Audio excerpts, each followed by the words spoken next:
งียบครับอย่างเงียบแจ้งพิกัดกันด้วยอย่างเงียบ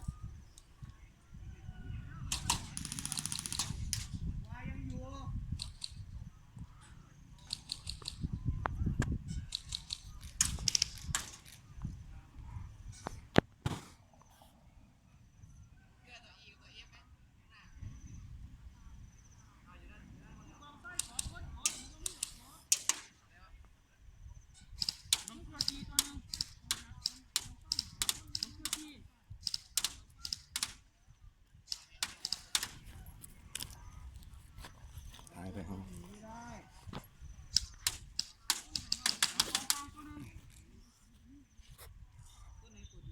บ้านสองบังเกอร์บ้านสองมันกำลังเล็งทีอยู่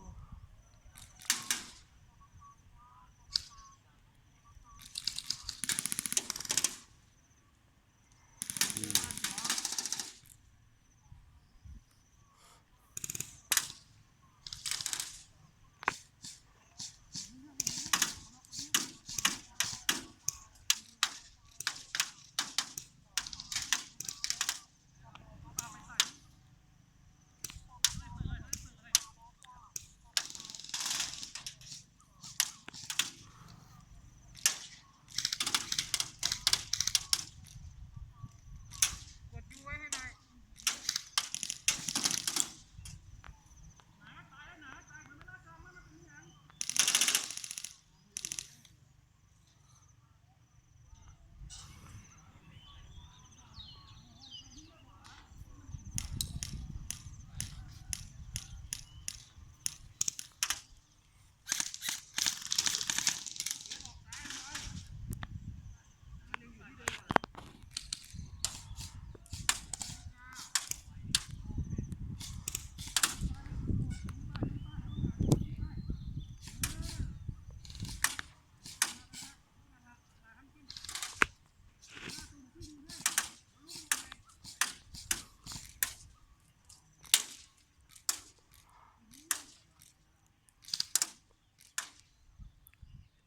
อยู่ระวังกันไง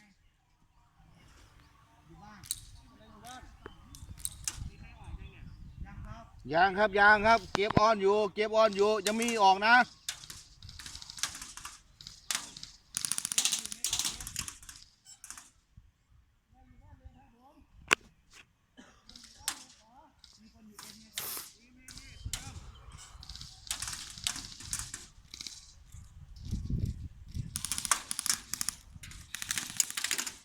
บังเกอร์ทีหน้าฟา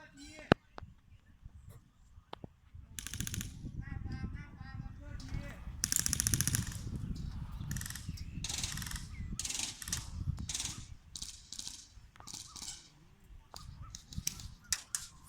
ถือปลูกซะเนาะ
ก่อเสียงเหี่ยวะ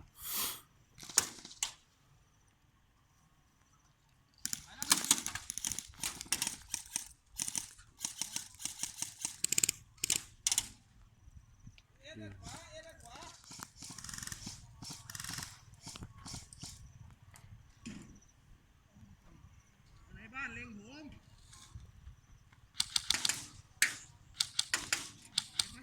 อ เอา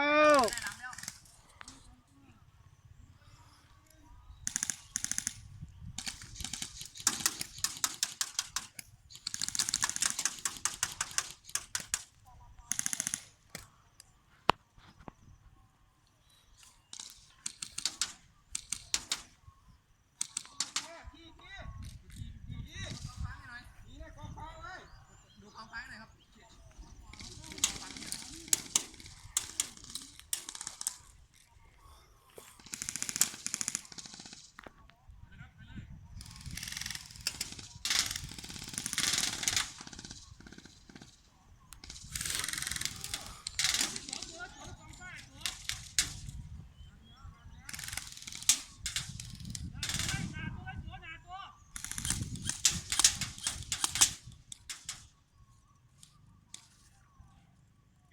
ตายนะครับยูเดสถือว่าตายนะครับเยี่ยไปลูกตื่นแล้วเราได้กองกลางซ้ายมือมีคนเนี่ย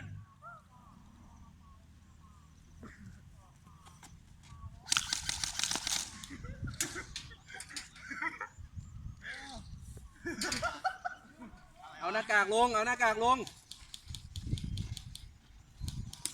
โชคดีเงียบสายเลย เรือทอนะครับเรือทอ มันหลุดครับ เพราะว่าจะให้มันหลุด ฟางหล่นเสื้อไม่มีที่ยืนเลย นี่ตัวดูบานไป